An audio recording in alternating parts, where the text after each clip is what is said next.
So I think it's really important to think carefully about the environment as a whole, the physical environment inside the space in which children are playing and interacting in your home, and of course outside. It is a home. It is going to represent your culture and family to some extent. And I think that's reasonable. That's part of what's nice about a family childcare program is that it isn't an institution, it is someone's home. But then you are going to have to go a step further because you're inviting other children into your program.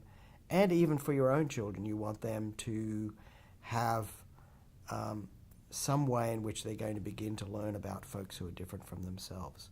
So we have to look at materials. I've talked a little bit about books, but also thinking about dramatic play, thinking about the aesthetics of the environment. And I think,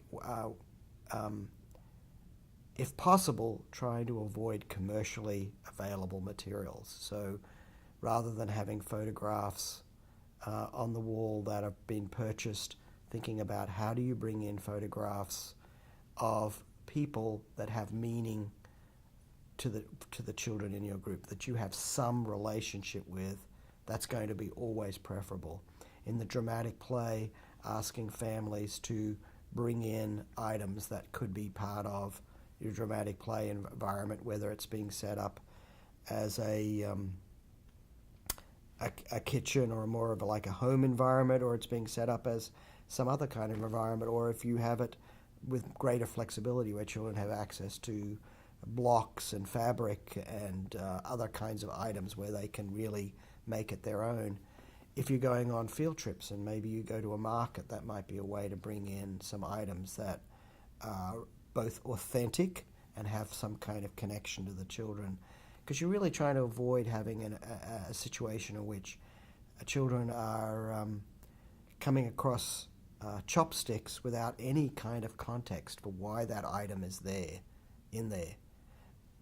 If you're going to bring in chopsticks into the dramatic play area, does it have any connection to the families you've been involved with? Does it have connection to some literature you've been reading? Does it have some connection to something you've been doing out in the community?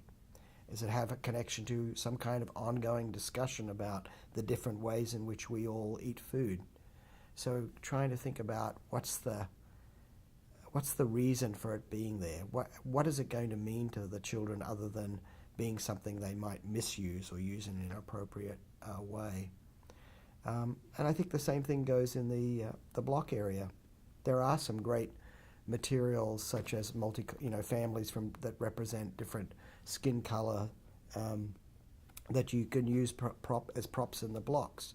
But how are they being introduced? What are the children making of those items? Are you interacting with those items in any way, or do they just simply become some extraneous material for the children? And I think, beyond that, I talked a little bit about the aesthetics of the environment. I think it's possible when children or families come into an environment, they read what's there. What is the art? What is the items that are on the shelves? Do you have the ability to have that space represent more than your own family? Or is there, maybe you have a specific area if it's part of your, a space that you use as a family in the evenings, maybe there's a special area in which people are able to bring objects that have particular meaning to that family so that there's some representation of them in that environment.